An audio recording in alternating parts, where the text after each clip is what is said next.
Hey everyone, welcome to my world of DIY and thank you so much for clicking. Today we are going to make a DIY decor mirror. It's normally known as the captain mirror if you want to search it, but ideally you're using a belt to like a frame for a mirror. So this DIY is very simple.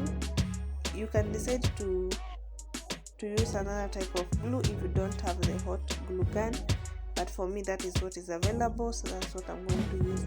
You have to, because you're not going to place another base for the mirror, you really need to use enough hot glue for it to stick well.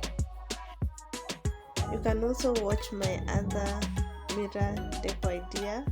I will link the playlist below in the description box.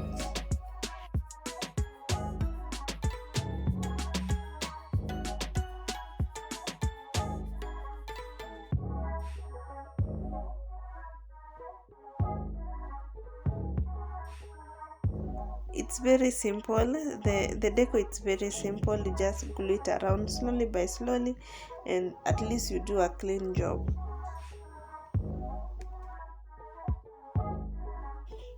And guys, that is the whole process. I know it's very easy. You can do it like in less than 10 minutes because it's a really simple mirror decor if you don't plan on using many materials. Thank you so much for watching up to this far. Remember to share the video, leave a comment, let me know what you think, and also share the video. If you have not subscribed, kindly do so. Yes, thank you so much. See you in the next one.